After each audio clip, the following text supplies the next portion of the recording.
Welcome, everyone, to our brand new podcast called Getting Deep with a PhD and a JD.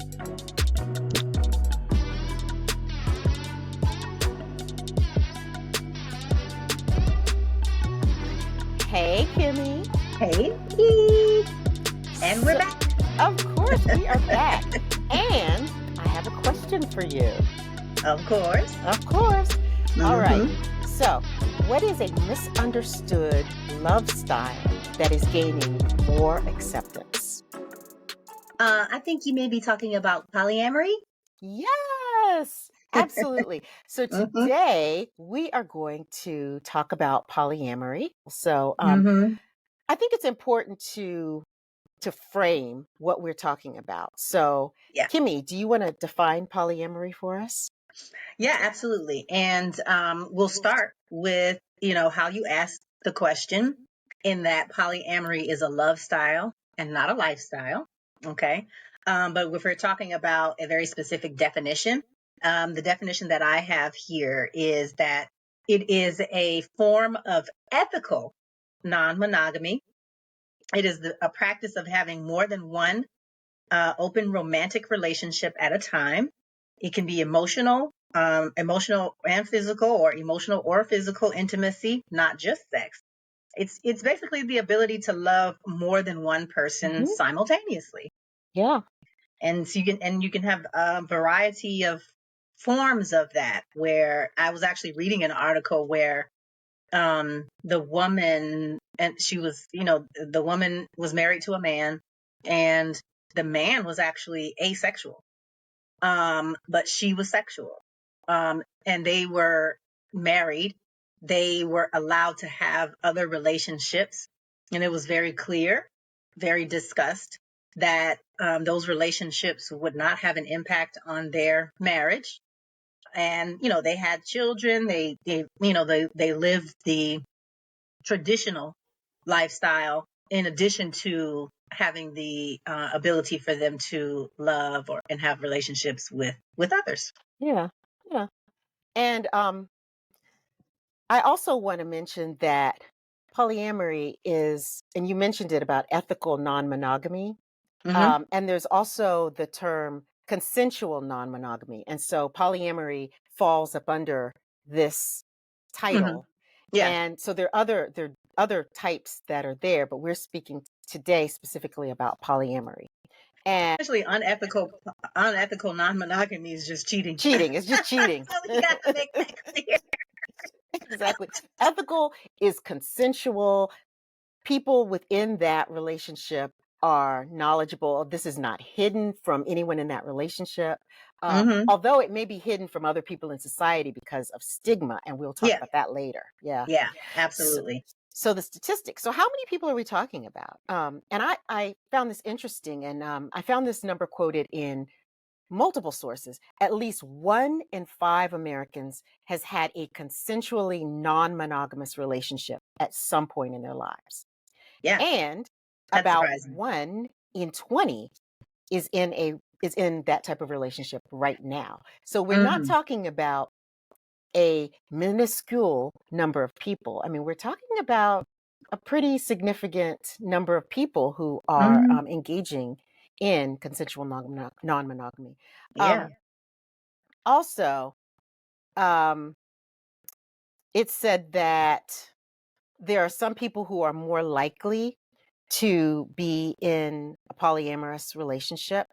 Um, for example, men and members of who identify as as part of the LGBTQ plus are more likely to have experienced a polyamorous relationship. Mm. Hmm. Um, and let's see, in terms of satisfaction, Hmm. uh, there are multiple studies that have been done. I was surprised at the number of studies, and long term, there's some longitudinal studies done as well. And what they've said is that the level of happiness, um, the openness, boundaries, these are things that these relationships seem to be very happy. And so, and also there's less jealousy. Or Yeah. and anytime it arises, people within the relationship have it seems like they're better equipped to deal with any jealousy that arises. Mm-hmm. So the fact that people might say, "Oh, if you're in this type of relationship, you can't be happy," or one person must be doing it just because the other partner wants them to do it. Mm-hmm. That's not what the research shows. I mean, it shows that Yeah, there are that's folks, interesting. yeah, that there are folks that are very happy.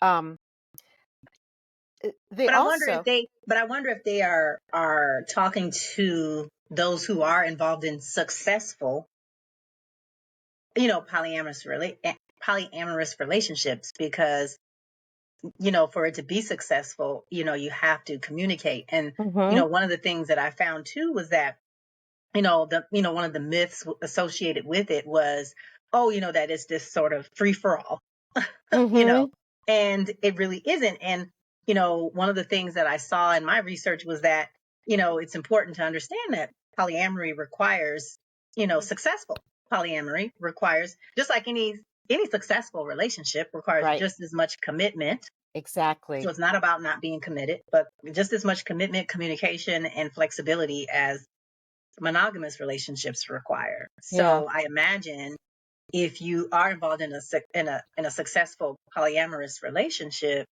then yeah, you put because in the everyone is work. yeah, You, because yeah, everyone is talking, everyone is upfront, transparent. hmm That always makes any relationship that you have, romantic or not, those are all key components to it being successful, and to the people involved being satisfied and yeah, feel in that feeling of happiness. right. And as I mentioned, there have been several studies that have been conducted, like on large numbers of people.